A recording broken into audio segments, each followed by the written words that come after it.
all the jobs going?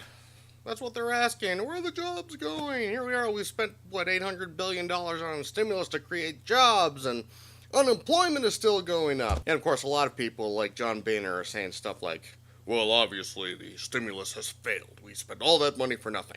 Actually, I think the jury's still out on that. First of all, not all of the money has been spent yet. I mean, if you take out a $100,000 loan to start a business and $10,000 in you haven't turned a profit, that doesn't mean that your business has failed. You've got to give these things time. Second, we really need to come out of the recession first in order to determine how much of the recovery can be credited to the stimulus.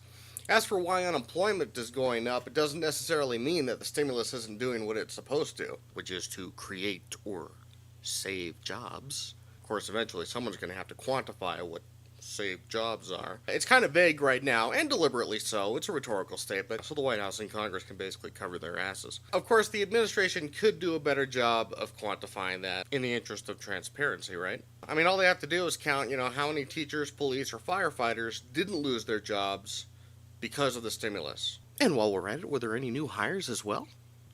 But what about rising unemployment? Well, even though the intent of the stimulus was to create jobs, primarily through investments in infrastructure, that doesn't mean that jobs aren't going to be lost elsewhere. The people who have jobs are pinching their pennies, and that's going to have a negative effect on the economy. Let me try and illustrate what I think is going on. Let's say there's a little town just off of a major freeway that happens to need some repaving done.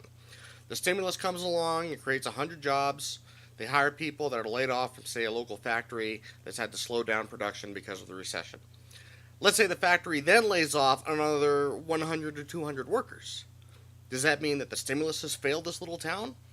No, the stimulus doesn't guarantee that factories aren't going to lay off more people. So, yes, the stimulus can create jobs while the unemployment rate continues to rise. I guess what it comes down to is, what were we expecting from the stimulus? I mean, from the beginning they said that it's supposed to create or save 3 million plus jobs. And it may very well do that. But it was never intended to employ everybody that's out of work. It may turn out that the role of the stimulus was just to make this recession suck a little bit less than it could have. Is that a bad thing? I mean, that doesn't mean it's a failure. I think the GOP is just looking to score points with the cynics, which seem to comprise their ever-dwindling base.